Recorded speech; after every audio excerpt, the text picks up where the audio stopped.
harus didahului, NIM T2019-4104 akan sedikit menjelaskan tentang pengertian penilaian afektif. Afektif atau sikap merupakan suatu kecenderungan tingkah laku untuk berbuat sesuatu dengan cara, metode, teknik, dan pola tertentu terhadap dunia sekitar. Dalam Kamus Besar Bahasa Indonesia, afektif adalah berkenaan dengan rasa takut atau cinta, mempengaruhi keadaan, perasaan, dan emosi, serta mempunyai gaya atau makna yang menunjukkan perasaan. Menurut Sumarno, bahwa objek sikap yang perlu dinilai dalam proses pembelajaran diantaranya sikap terhadap materi pembelajaran, sikap terhadap guru atau pengajar, sikap terhadap proses pembelajaran, serta sikap yang berkaitan dengan nilai atau norma yang berhubungan dengan suatu materi pelajaran. Keberhasilan pembelajaran pada ranah kognitif dipengaruhi oleh kondisi afektif peserta didik. Peserta didik yang memiliki minat belajar dan sikap positif terhadap pelajaran akan merasa senang mempelajari mata pelajaran tertentu, sehingga dapat mencapai hasil pembelajaran yang optimal. Sikap bermula dari perasaan suka atau tidak suka yang terkait dengan kecenderungan seseorang dalam merespons sesuatu atau objek. Sikap juga sebagai ekspresi dari nilai atau pandangan hidup yang dimiliki oleh seseorang. Sikap dapat dibentuk sehingga terjadi perilaku atau tindakan yang diinginkan. Oleh karena itu, untuk mencapai hasil belajar yang optimal dalam merancang program pembelajaran dan kegiatan pembelajaran untuk peserta didik, seorang pendidik harus memperhatikan karakteristik afektif peserta didik. Assalamualaikum warahmatullahi wabarakatuh. Saya Devi Damayanti, NIM T2019-4085. Saya di sini akan sedikit menjelaskan tentang tingkatan ranah afektif. Menurut Popam, ranah afektif menentukan keberhasilan belajar seseorang. Orang yang tidak memiliki minat pada pembelajaran tertentu sulit untuk mencapai keberhasilan belajar secara optimal. Menurut Kratwohl, bila ditelusuri, hampir semua tujuan kognitif mempunyai komponen afektif. Dalam pembelajaran sains, misalnya di dalamnya ada komponen sikap ilmiah. Sikap ilmiah adalah komponen afektif. Tingkatan ranah afektif ada 5, yaitu 1. Tingkatan receiving, 2. Tingkatan responding, 3. Tingkatan valuing, 4. Tingkatan organization, 5. Tingkatan characterization. Yang pertama yaitu tingkatan receiving. Pada tingkatan receiving atau attending, peserta didik memiliki keinginan memperhatikan suatu fenomena khusus atau stimulus, misalnya kelas, kegiatan, musik, buku, dan sebagainya. Tugas pendidik mengarahkan perhatian peserta didik pada fenomena yang menjadi objek pembelajaran afektif. Misalnya, pendidik mengarahkan peserta didiknya agar senang membaca buku, senang bekerja sama, dan sebagainya.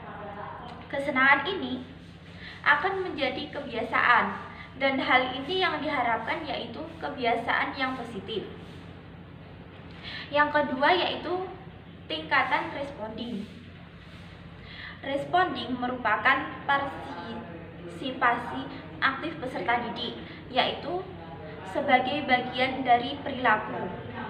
Hasil pembelajaran pada ranah ini menekankan pada pemerolehan respon, keinginan memberi respon, dan kepuasan dalam memberi respon. Indikator yang tampak pada level ini adalah diperlihatkan pada mahasiswa selalu menjawab pertanyaan yang diberikan oleh dosen ataupun pertanyaan yang disampaikan oleh teman, dan mahasiswa berani bertanya apabila ada materi yang kurang atau kurang jelas. Yang ketiga yaitu tingkatan valuing.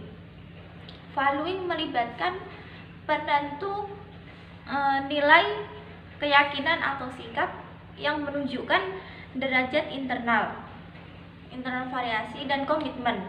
Hasil belajar pada tingkat ini berhubungan dengan perilaku yang konsisten, dan stabil, agar nilai dikenal secara jelas. Dalam tujuan pembelajaran, penilaian ini diklarifikasikan sebagai sikap dan apresiasi. Indikator pencapaian level ini antara lain mahasiswa berani mengemukakan pendapat saat proses pembelajaran, mahasiswa mau mencari referensi sendiri selain referensi yang dirujuk oleh dosen, dan mahasiswa mau mempelajari kasus yang berhubungan dengan materi perkuliahan. Yang keempat yaitu tingkatan organization. Hasil pembelajaran pada tingkat ini berupa konseptualisasi atau organisasi sistem nilai, misalnya pengembangan filsafat hidup. Indikator tercapainya level ini antara lain mahasiswa mengerjakan tugas tanpa adanya tekanan serta mengumpulkannya tepat waktu, dan mahasiswa menghargai setiap pendapat yang disampaikan mahasiswa lain dalam diskusi ataupun perkuliahan. Yang kelima yaitu tingkatan characterization. Pada tingkat ini, peserta didik memiliki sistem nilai yang mengendalikan perilaku sampai pada waktu tertentu hingga terbentuknya gaya hidup. Hasil pembelajaran pada tingkat ini berkaitan dengan pribadi, emosi, dan sosial.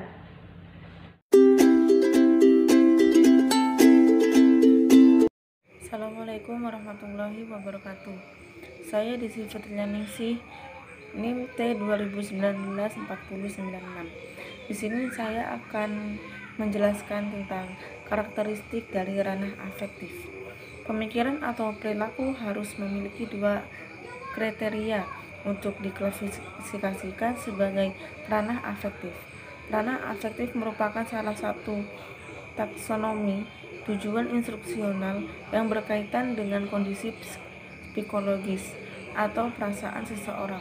Ada 5 karakteristik yang penting, yaitu sikap, minat, konsep diri, nilai, dan moral. Yang pertama, sikap. Sikap merupakan suatu kecenderungan untuk bertindak secara suka atau tidak suka terhadap suatu objek. Sikap adalah suatu predisposisi yang dipelajari untuk merespon secara positif atau negatif terhadap suatu objek, situasi, konsep, atau orang. Perubahan sikap ini merupakan indikator keberhasilan pendidik dalam proses pembelajaran. Oleh karena itu, pendidik harus membuat rencana pembelajaran termasuk pengalaman pembelajaran yang membuat sikap peserta didik terhadap mata pelajaran menjadi positif.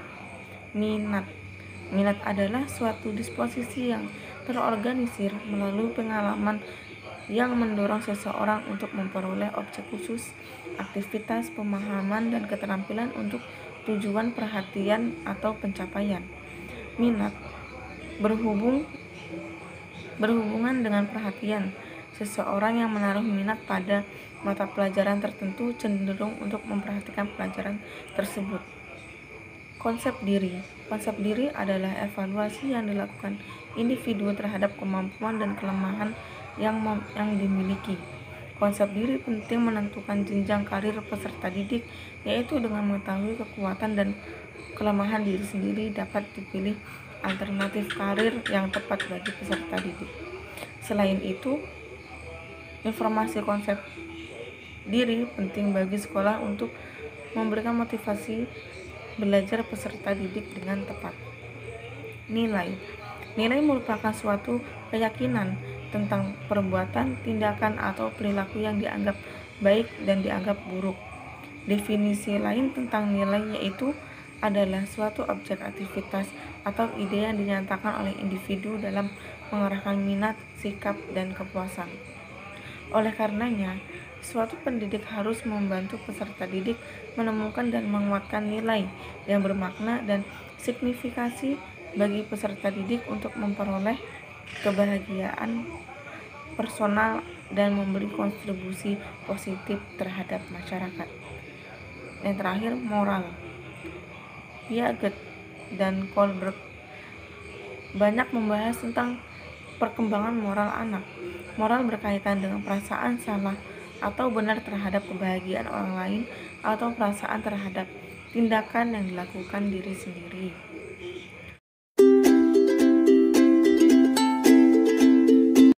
Assalamualaikum warahmatullahi wabarakatuh. Saya Nurul Aulia Fadilah, NIM T 2019-4095. Di sini saya akan menjelaskan sedikit tentang penilaian ranah afektif. Ranah afektif adalah ranah yang berkaitan dengan sikap dan nilai. Ranah afektif mencakup watak perilaku seperti perasaan, minat, sikap, emosi, dan nilai. Cara penilaian ranah afektif diantaranya 1. Pengamatan, 2. Wawancara, 3. Angket, 4. Teknik proyektif, 5. Pengukuran terselubung. Pemikiran atau perilaku harus memiliki kedua kriteria untuk diklasifikasikan sebagai ranah afektif, yaitu 1. Perilaku melibatkan perasaan dan emosi seseorang. 2. Perilaku harus tipikal perilaku seseorang. Ranah afektif tidak dapat diukur seperti ranah kognitif, karena dalam ranah afektif kemampuan diukur dengan 1. Menerima, 2. Merespon, 3. Menghargai, dan 4. Mengorganisasikan. Contoh pengukuran ranah afektif secara teknis. Penilaian ranah afektif dilakukan melalui dua hal, yaitu A. Laporan diri oleh siswa yang biasanya dilakukan dengan pengisian angket anonim. B. Pengamatan sistematis oleh guru terhadap afektif siswa dan perlu lembar pengamatan.